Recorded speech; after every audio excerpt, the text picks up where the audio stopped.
Murder and mysterious এমনই জঞ্জার সিনেমায় যুক্ত হয়েছেন চিত্রনায়িকা অপু বিশ্বাস। এর আগে এমন সিনেমায় কখনোই দেখা যায়নি চিত্রনায়িকা অপু বিশ্বাসকে।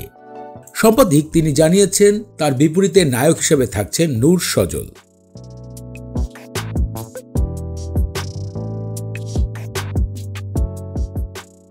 সিনেমাটি পরিচালনা করছেন কামরুল হাসান ফুয়াদ এবং সিনেমার নাম দেওয়া হয়েছে দুর্বার।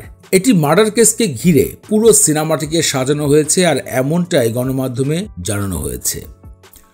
শুধু যে ভয় মার্ডার এই কাহিনী দিয়ে শেষ হবে তা কিন্তু নয়, গল্পের মধ্যে রোমান্স ড্রামা খুঁজে পাবে দর্শকরা।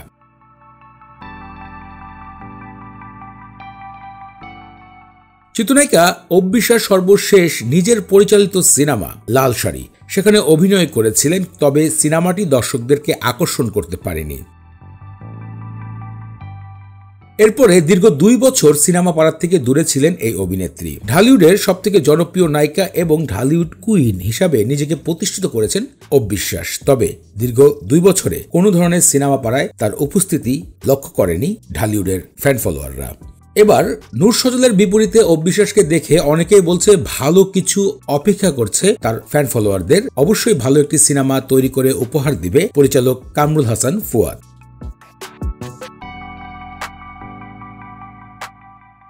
এদিকে চিত্রনায়িকা অপু বিশ্বাসের নতুন আরেকটি সিনেমার কথা চলমান রয়েছে, যেটিতে যুক্ত হয়েছেন অপু বিশ্বাস নিজে। তবে এই অ্যাকশন সিনেমার নাম বিস্তারিত এখন পর্যন্ত একটু গোপন রাখতে চেষ্টা করেছেন ঢালিউড কুইন অপু বিশ্বাস।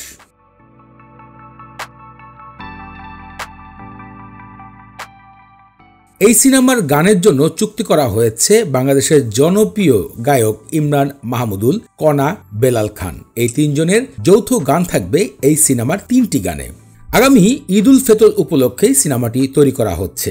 চিত্রনায়িকা অপু বিশ্বাস সকলকে আশা দিয়েছেন দুর্বার সিনেমাটি দর্শকদেরকে আকর্ষণ করবে এবং দর্শকরা বেশ এন্টারটেনমেন্ট পাবে।